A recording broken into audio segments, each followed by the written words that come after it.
1 in every 4 calories we eat comes from snacks. So maybe it's time we stopped thinking of them as side notes, because in our 1,000 waking minutes each day, snacks might be just the most flexible, the most frequent, and the most overlooked opportunity we have to nourish well. We experience 1,000 waking minutes on average every day. How are you spending yours? I'm Dr. Wendy Bazilian, and you're listening to 1,000 Waking Minutes. I can't wait to connect with you here with practical ways to eat well, move daily, and be healthy, to optimize every waking minute you live for a happier, healthier life. Thank you for sharing some of your waking minutes with me today. Let's get started. I'm saying yes to better days, yes. I'm on my way, yes. It's gonna be okay, yeah.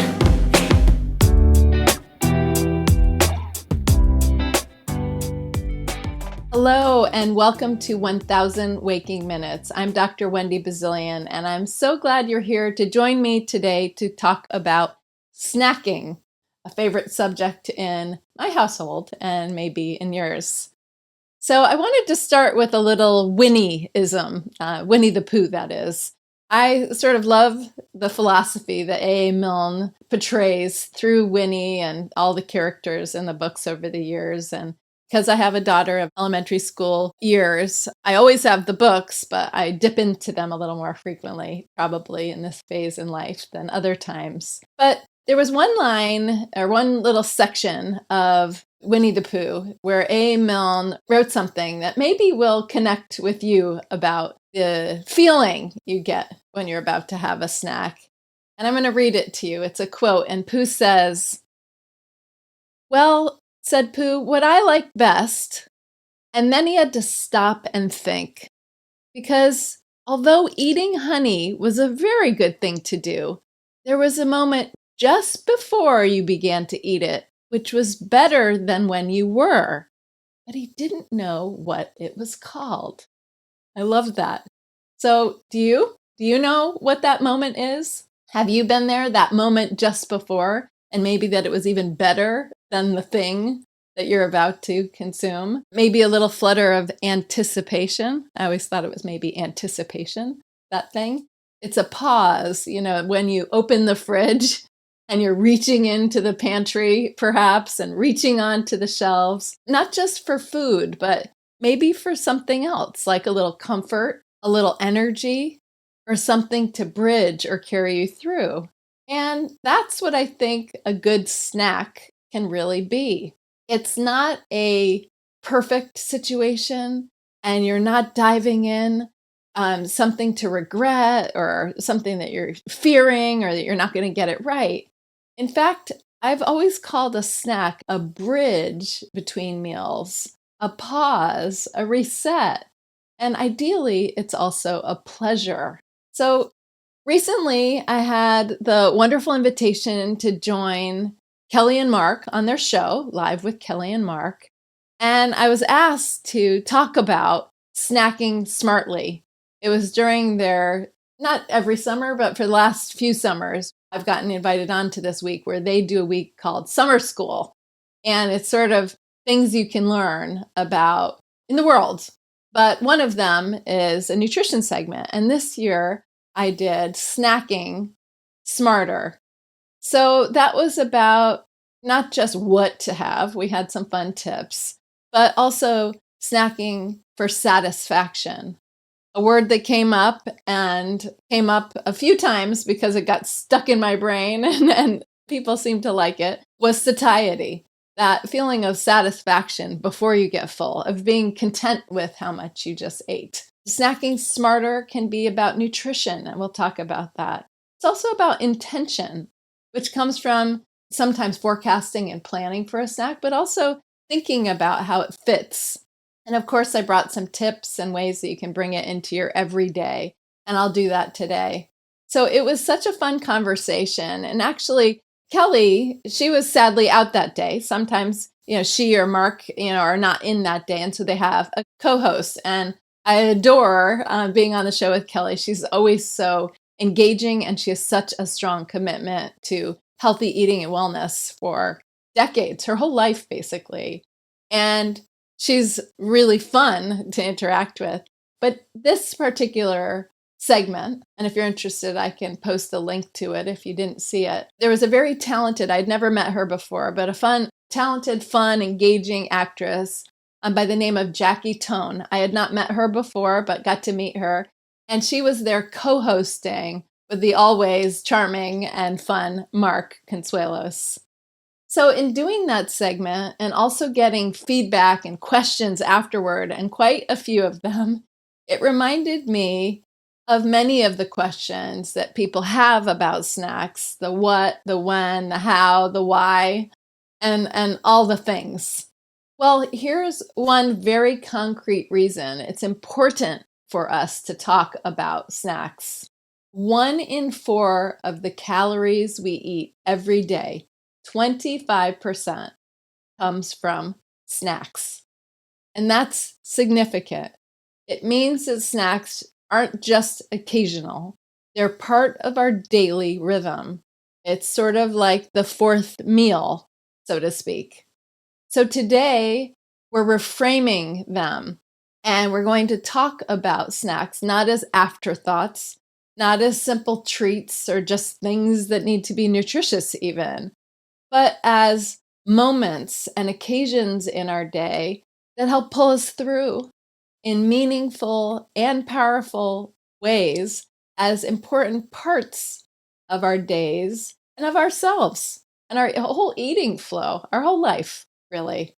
So from what we reach for to how it makes us feel, which is critically important, I think, at all eating occasions, really.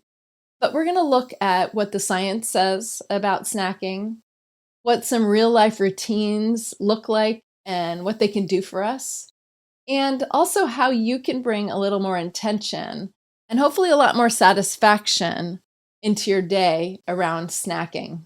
As always, I love to talk about the ROIs, or the returns on investment. And today I'm going to call it, maybe moving forward a little bit, the returns on intention. But in other words, the benefits of snacking wisely, of making sure some of your snacks really count for your health, for your energy, and also ripple into your outlook and your mood. And I'm always eager to share a few studies, of course, including a brand new one that I'm excited to share with you that sheds a little light on how your snack habits shape your days, maybe even your years, from everything external, but also internally with your chemistry and your physiology as well. So first, a little insight into how we think as snackers.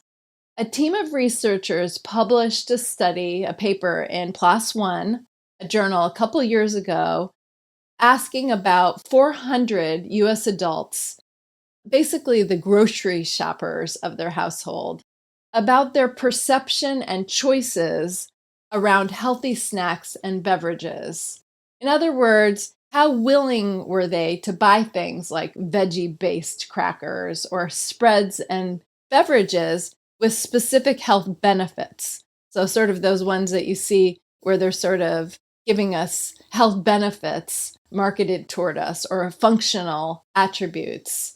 So think about like beetroot for antioxidants, or turmeric for its anti-inflammatory potential, or greens drinks and things that are labeled maybe heart protective or supports heart health.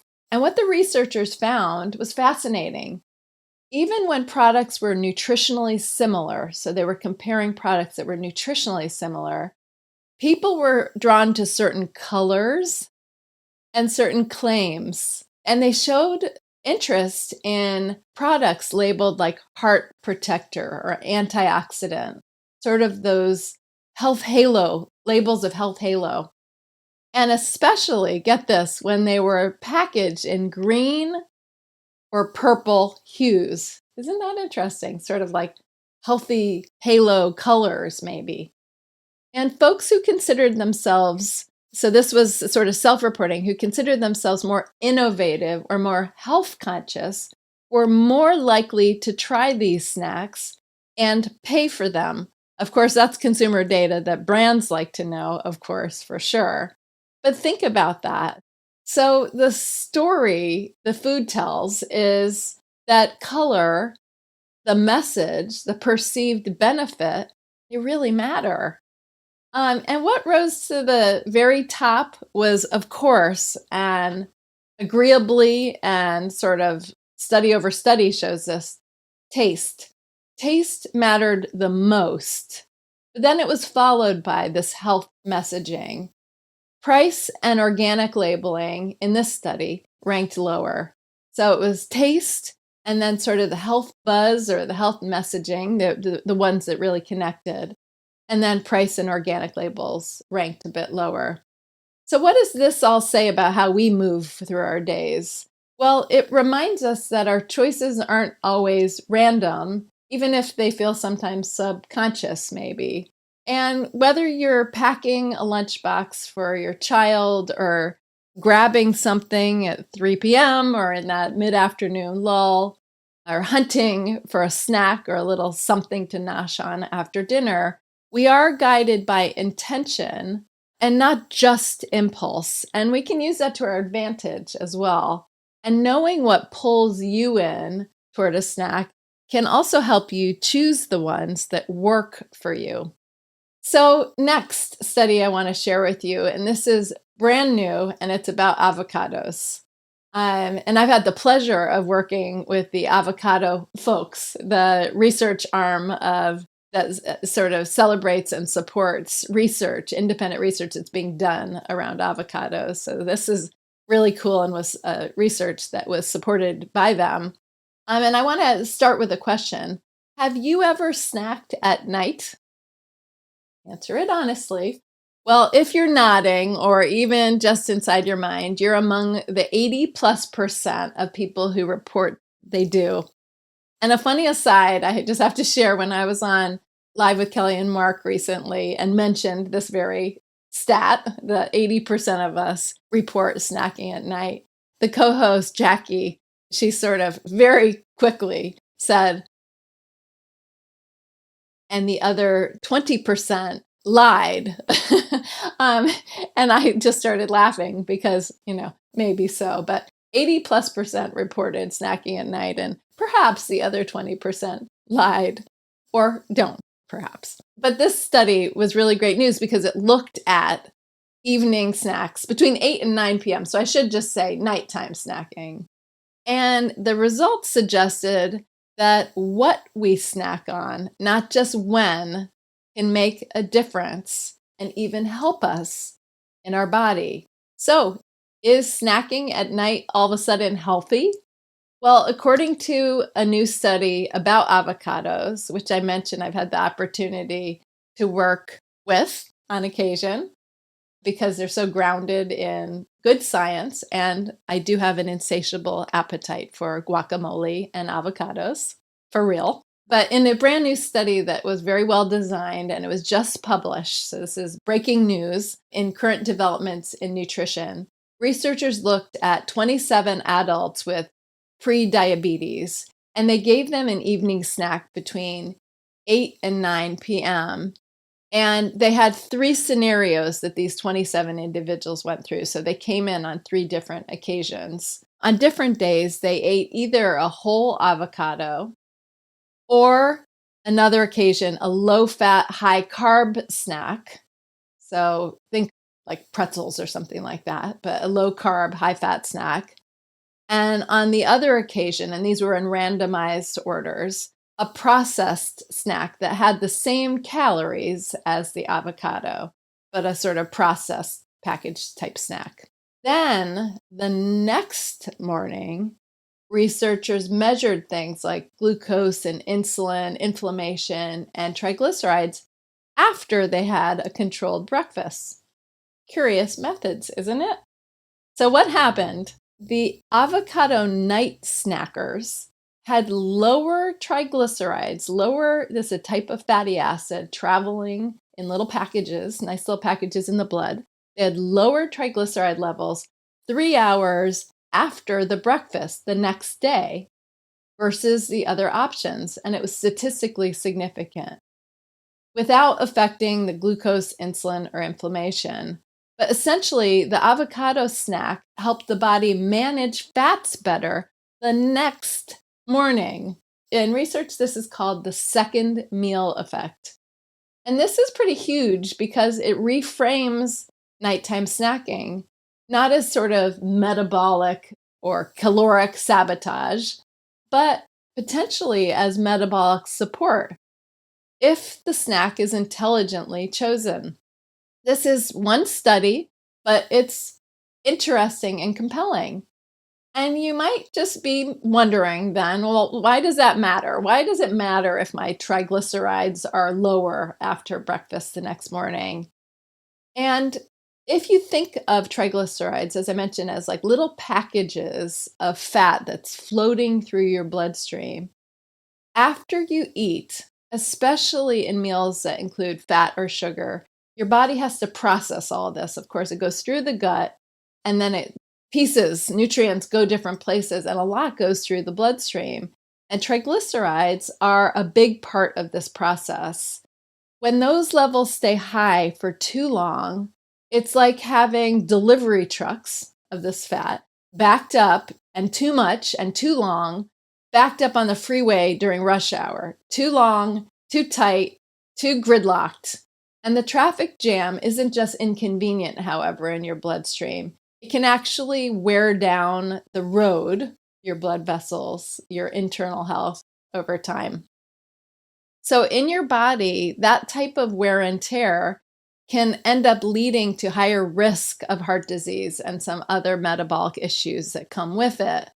So what this study showed, and just plain and simple, what this study showed was that eating a whole food, nutrient-rich snack, the avocado in this case, the night before actually helped the triglyceride trucks, move more smoothly the next morning. So in other words, the body handled those fats better after breakfast. And that's when it really matters. So this is sort of a quiet, like subtle, but also meaningful plus for heart health support. And it's especially important for people at higher risk. This was a study done in people with prediabetes. So ultimately, it might be, and there are a few other studies actually looking at nighttime snacks and the effects on the second meal effect. But it might be that nighttime snacking may not be universally harmful, and we sort of know this as common sense. But the thing that we're learning is it might even be potentially supportive when it's done in a nutrient-dense and thoughtfully chosen way, like here with the avocados. So the study researchers themselves suggested that possibly the avocado, the whole food matrix, so we talk about it's got fiber and antioxidants and those healthy fats, and the other phytochemicals, but it might be the fiber plus healthy fats and the micronutrients that support healthier lipid metabolism the next day, even when eaten at night. And remember, this is when 84%, that 80+% of us report snacking. So it really helps validate that snack quality can matter more than just timing alone. And it's important for our real life decisions in our 1,000 waking minutes each day. So this research sort of doesn't change, but it challenges the idea that nighttime snacking is automatically bad. I think that's really positive. And that what you choose really matters. Something nourishing, like an avocado, for example, might actually support your healthy metabolism. So next up, I want to share a study that is a randomized control trial, and it was published in the journal Nutrients a few years ago in 2021. And this was one that compared mixed nuts to pretzels in a snack swapping story, so to speak. So this is one where 95 adults with overweight or obesity were given either an ounce and a half, it's about 40 grams, an ounce and a half of mixed tree nuts. And I'm holding out, for those of you who are not watching on YouTube and listening, because this is a podcast, I'm holding out my hand. So it's about a handful of mixed tree nuts like walnuts, almonds, pistachios, when they were swapped for a equivalent of calories in pretzels every day for 12 weeks. So they this group went through a weight loss program and phase, and then a maintenance phase of an additional 12 weeks, so 24 weeks in total. While both groups lost weight, they were on a weight loss program and maintenance program. They both lost weight in the first phase. The nut group tended to maintain their weight better in the maintenance phase. And importantly, the mixed nut snacking group also reported higher satiety, favorite word in the language of nutrition and snacking. Satiety being the feeling of satisfaction before feeling too full, a higher level of satiety. And also, this was significant to the research and also real world relevance, I should point out. Fewer people dropped out of the study, which says something about the sustainability of this approach than in the pretzel group.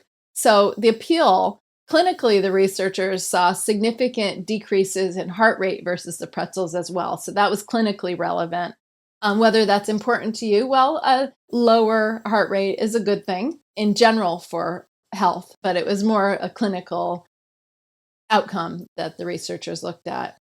So what made this happen? What's the impact of mixed nut having better satiety or helping with maintenance or less dropout of the study, which is huge for research, but also huge for, you sticking with a plant. So let's put it in those terms.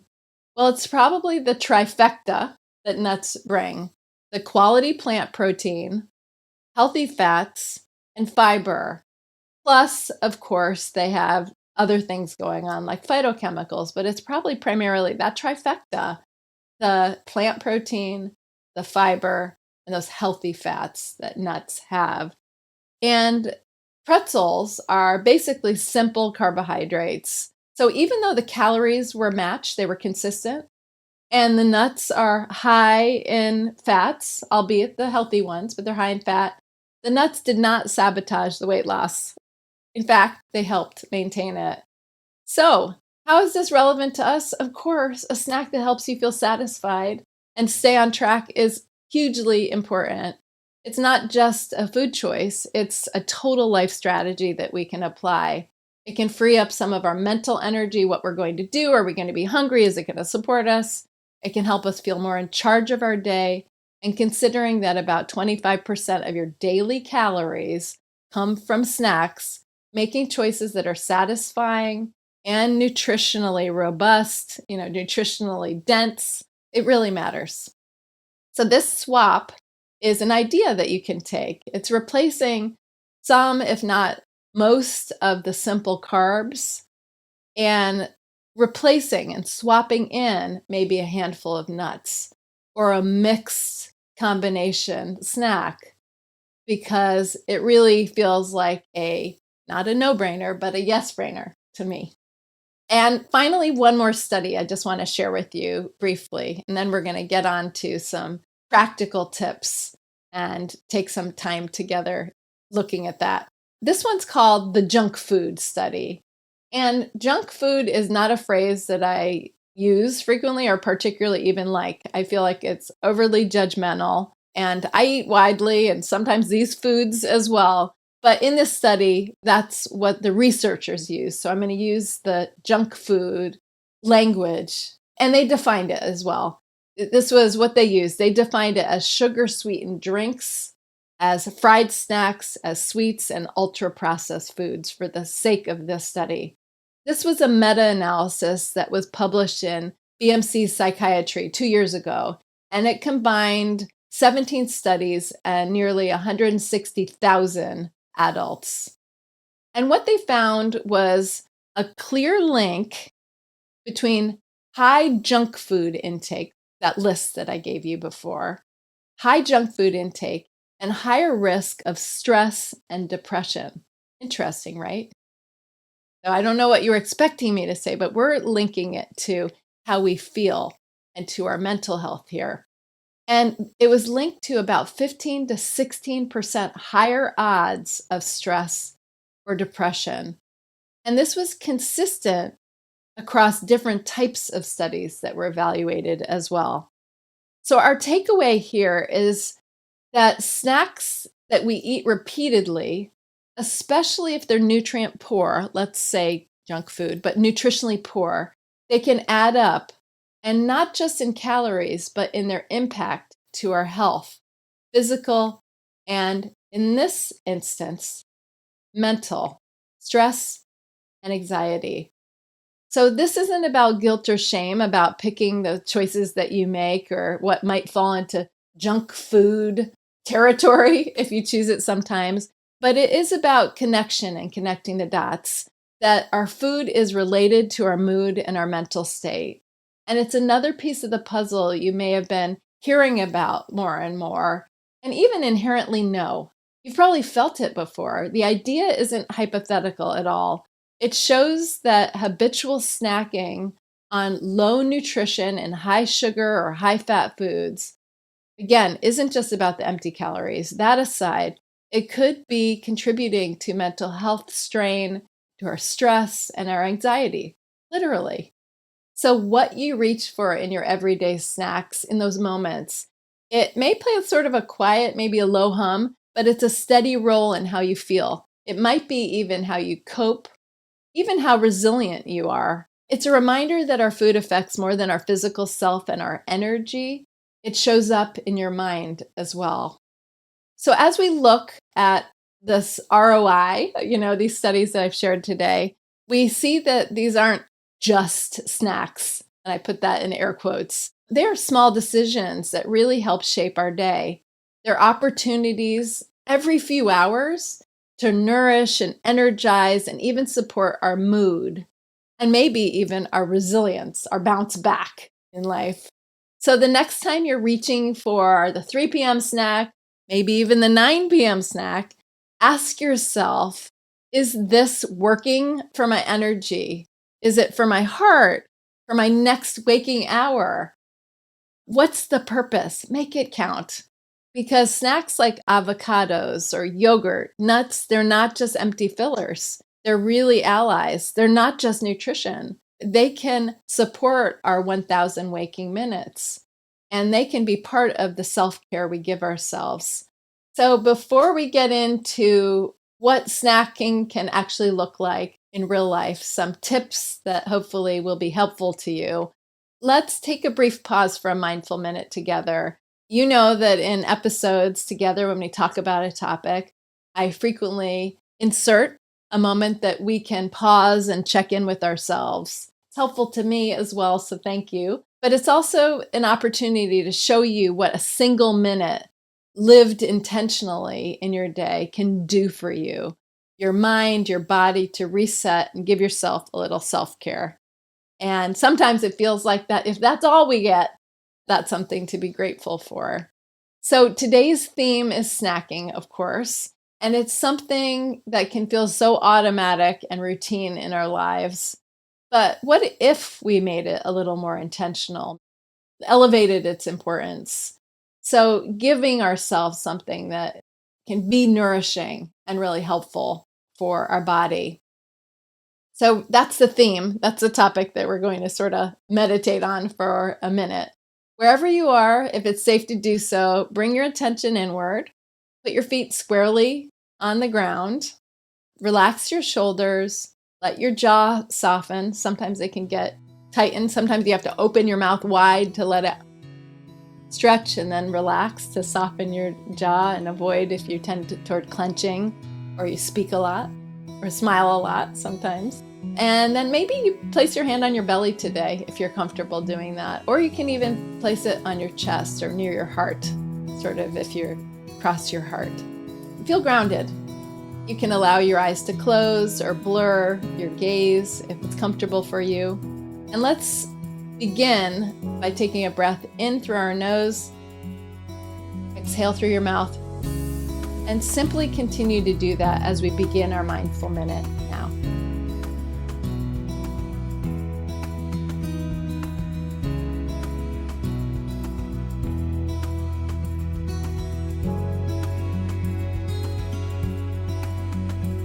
maybe do a little body check and notice if you feel any hunger or fullness right now. Do you feel tense, or do you feel at ease? There's no need to change anything, just observe. Maybe even ask yourself, am I nourishing myself or just filling the moment when I snack?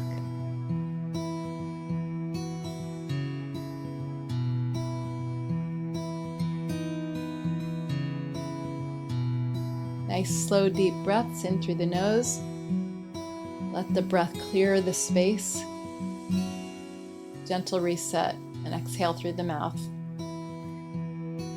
Final breath in and out. And there you go. Thank you. 1 minute lived together with intention. Simple. And thank you for sharing that mindful minute with me today. So let's bring it all back into our life now, this thing called snacking, and into our minutes. You may know that I've been a nutrition expert on Live with Kelly and Mark for, more than 15 years, since it was Regis and Kelly, actually. And when I joined Mark and Jackie Tone, who was co-hosting that day when Kelly was out, we were talking about snacking smarter.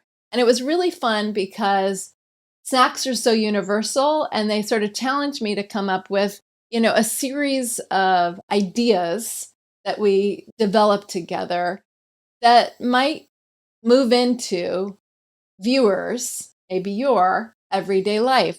So not all of these fit, but they're ideas with a little backbone beneath them about how to look toward snacking in this new light.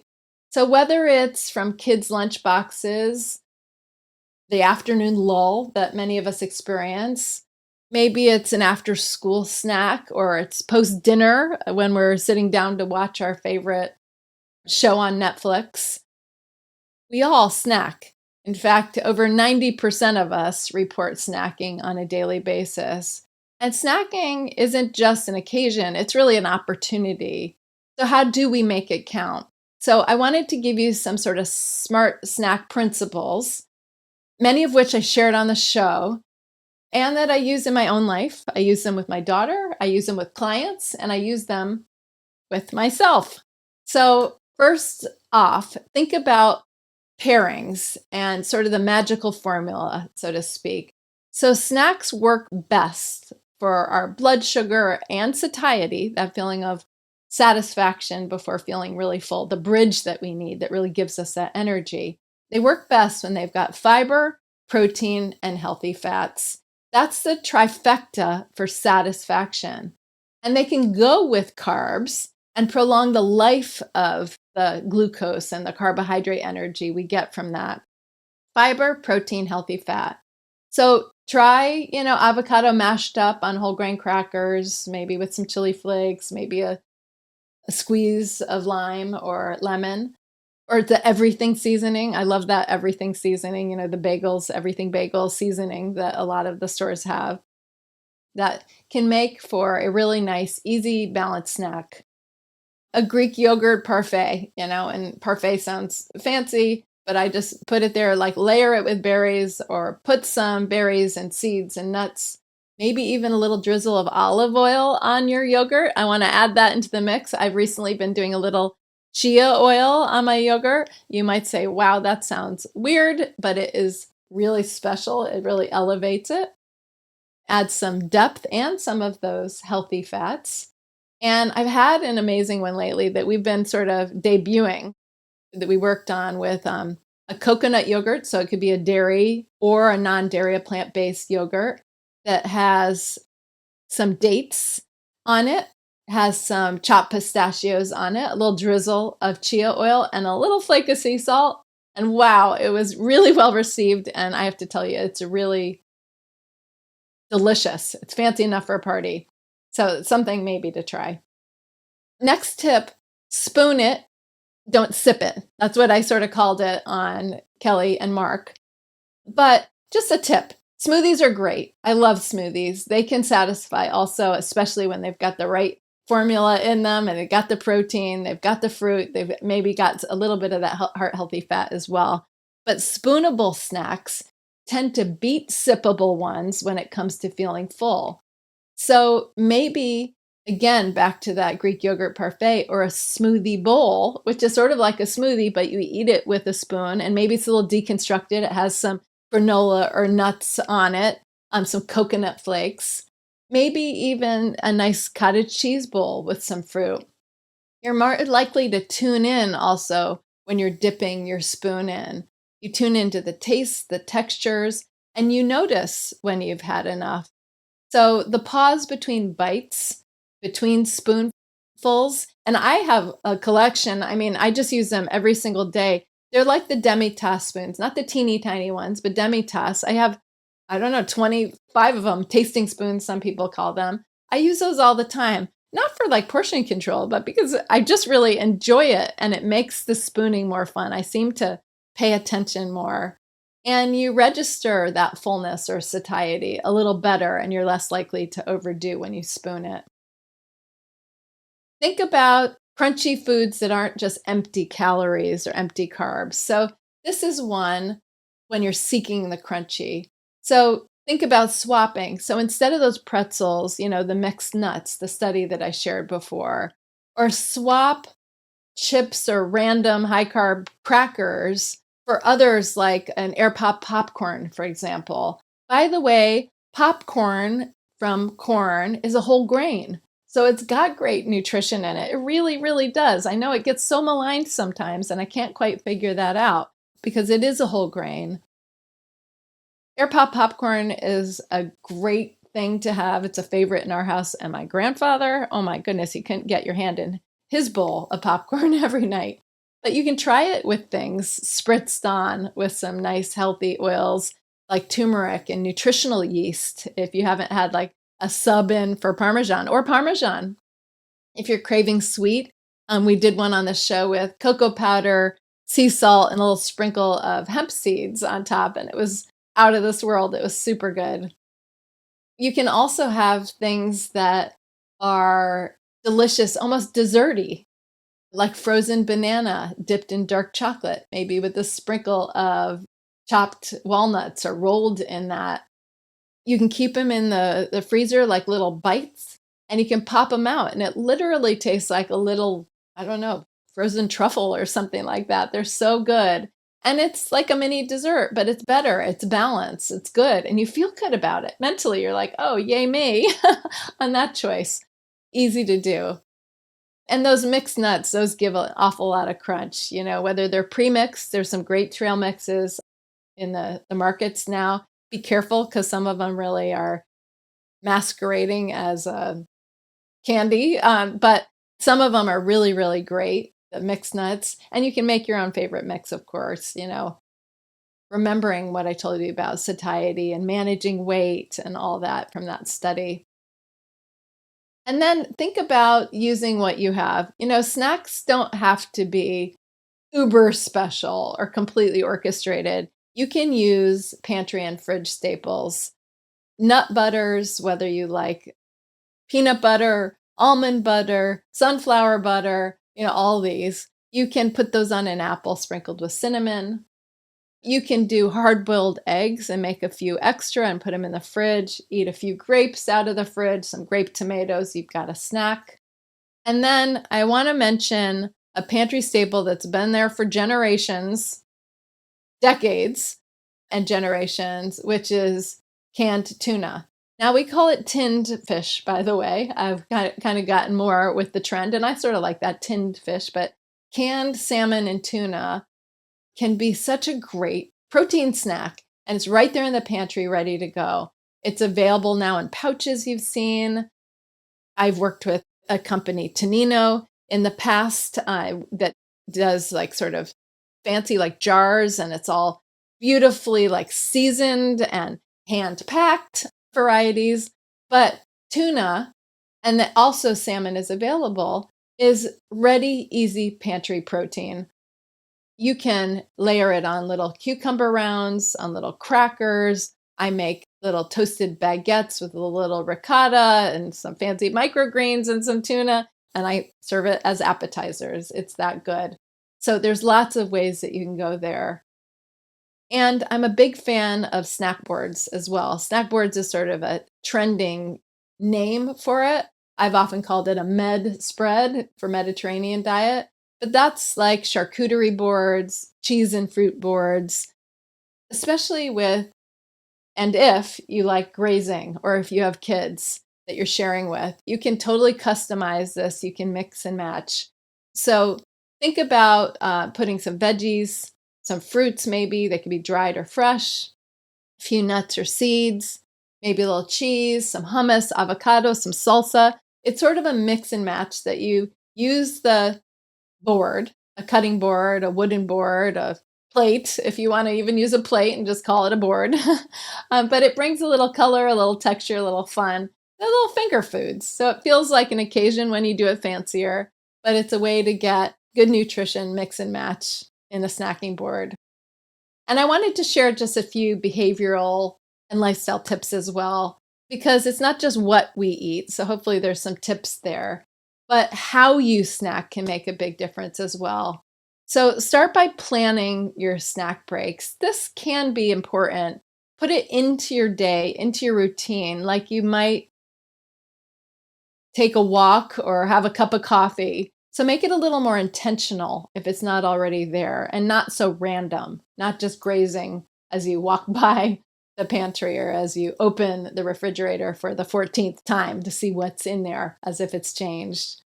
And this is a simple one, but I think it's really important. Take your snack out of the bag and put it on something like a plate. Take it out of the container. It sends a message to yourself that you're actually doing something that you'll remember, that you have evidence. It sends messages to your brain that you're choosing something, not just grabbing it. And it can also be reinforcing as well. And here's another one. When you shop, think of snacks sort of as a category. You might have your list, your go-to, but think of snacks. What do I have for snacks? And put them on the list, because sometimes that can make determining what size of package, what types of things to get a little easier. So thinking about plain yogurt or frozen berries if you're going to make smoothie bowls or smoothies, canned beans or the tinned fish, some cut veggies. Maybe you cut them yourself, or maybe you buy some cut because it makes life easier. Things that are snackable, things that are rinse and poppable, I call them, like cherry tomatoes or blueberries, nuts and trail mixes and nut butters, whole grain crisp breads and crackers, avocado, things that can become snacks. Think about it and plan it onto your shopping list. You're more likely to eat smart when you have it available, number one, and they're right there at your home at the ready in a way that you're going to have it conveniently when you need it. And then finally on that, track your rhythms on this. Think about when you get the craving, when you want to snack. What does your 3 to 8 p.m. look like? And when do you have energy dips? When would it be productive? Those times, especially the energy dip times, are when you're most likely to reach for whatever's nearby. So be prepared for those times and set yourself up by watching your rhythm and knowing, so that you know when that window hits, you know what you're going to do. Because planned snacking, like the avocado one in the study in the evening, it's not about restriction or guilt. It's about permission, actually. It's about giving your body what it needs when it needs it in a way that fits into your life. And P.S., you might get some metabolic benefit and all the other good stuff as well.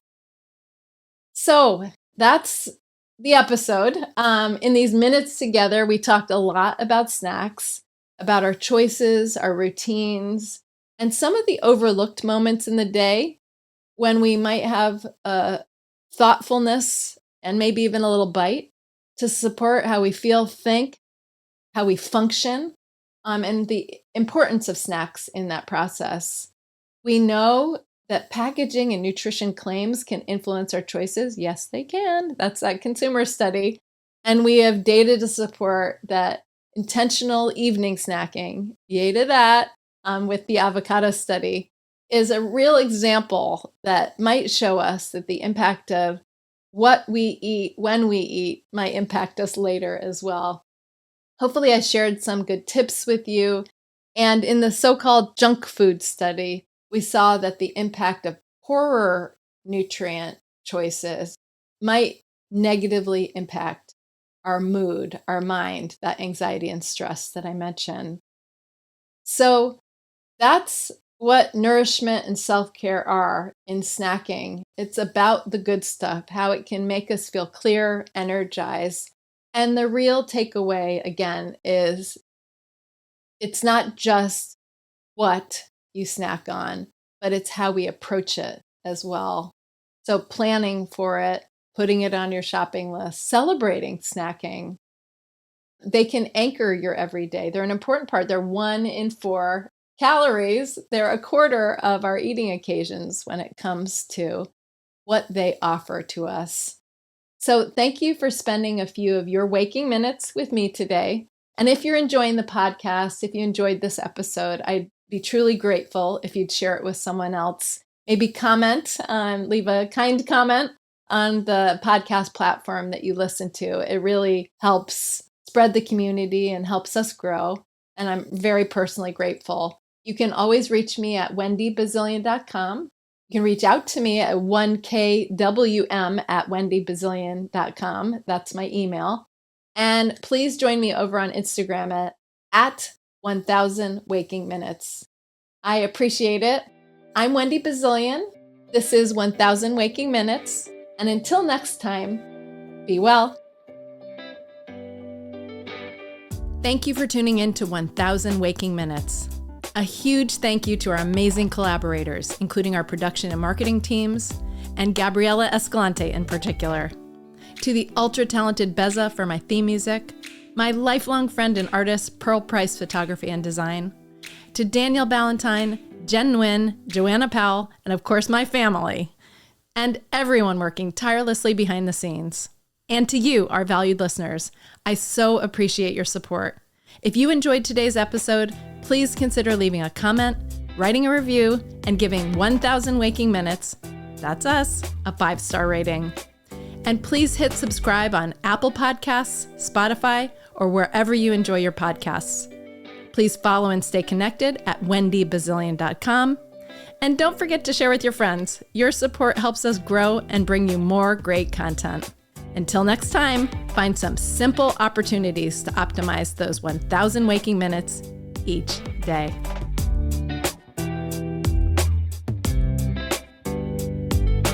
I'm saying yes